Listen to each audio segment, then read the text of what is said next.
It's boat சினிமாவில் எந்த இப்படியெல்லாம் நினச்சி பார்க்க போகிற முடியும் பார்த்திங்கன்னா பிக் பாஸ் சீசன் 8 இப்போ லைவ் ஸ்ட்ரீமிங்கில் வந்து பார்த்திங்கன்னா ஒரு டாஸ்க் நாமினேஷன் ஃப்ரீக்கான ஒரு டாஸ்க் போயிட்டுருக்கு.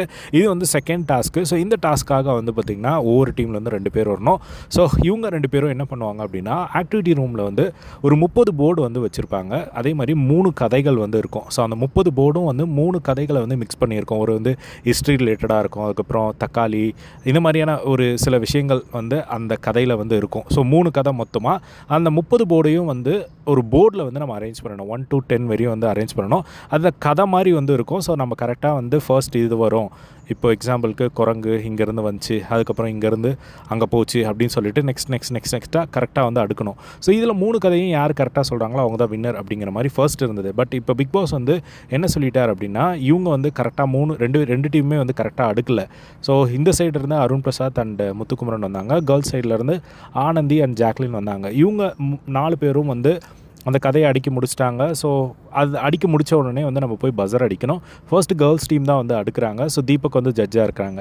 ஸோ அவங்க அடிக்க முடிச்சதுக்கப்புறம் வந்து பிளாஸ்மா டிவியில் வந்து அது போடுவாங்க. ஒவ்வொரு கதையாக வந்து போடுவாங்க. ஃபர்ஸ்ட் கதையை வந்து டிஸ்பிளே பண்ணுவாங்க. அதில் 10 பாயிண்ட்டும் அந்த 10 போர்டில் இருக்கிற விஷயங்களும் ஆர்டர் படி வந்து இருக்கும். ஸோ அந்த ஆர்டரை வந்து கவுண்ட் பண்ணுவாங்க.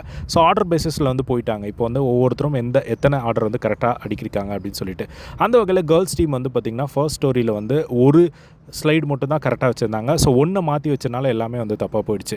செகண்ட் ஸ்டோரியில் வந்து பார்த்திங்கன்னா 6 கரெக்டாக வச்சுருந்தாங்க. அண்ட் தேர்ட் ஸ்டோரியில் வந்து பார்த்திங்கன்னா 8 கரெக்டாக வச்சுருந்தாங்க. ஸோ இப்போது பாய்ஸ் டீம் வந்து பார்த்திங்கன்னா ஸோ முத்துக்குமரன் வந்து செம மாஸ் பண்ணிட்டார் அப்படின்னு தான் சொல்லணும். ஸோ பாய்ஸ் சைடில் இருந்து அருண்கிட்ட வந்து இன்ஸ்ட்ரக்ட் பண்ணி இதை அடுக்கு அப்படின்னு சொல்லி இன்ஸ்ட்ரக்ட் பண்ணார். ஸோ அதில் வந்து ஃபைனலாக வந்து பார்த்திங்கன்னா இவங்க எவ்வளோ அரேஞ்ச் பண்ணாங்க அப்படின்னா கரெக்டாக வந்து ஃபர்ஸ்ட் ஸ்டோரியில் வந்து பார்த்திங்கன்னா 6 ஸ்லைட் கிட்ட வந்து கரெக்டாக ஆர்டரில் இருந்தது.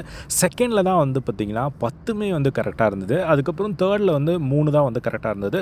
டோட்டலாக வந்து பார்த்திங்கன்னா 19 பாயிண்ட்ஸு. ஸோ கேர்ள்ஸ் வந்து 15 ஆர்டர் தான் வந்து கரெக்டாக அடிக்கிருந்தாங்க. ஸோ பாய்ஸ் வந்து 19. ஸோ ஃபைனலாக வந்து பாய்ஸ் வந்து இந்த நாமினேஷன் ஃப்ரீ டாஸ்கில் வந்து வின் பண்ணிட்டாங்க. ஸோ இவருக்கு வந்து பயங்கரமான அந்த ஒரு நாலேஜ் பவர் இருக்கிறத ஒன்ஸ் அகெயின் வந்து ப்ரூவ் பண்ணார் அப்படின்னு தான் சொல்லணும் முத்துக்குமரன் அவர்கள். ஸோ இதுதான் இப்போ லைவில் நடந்தது.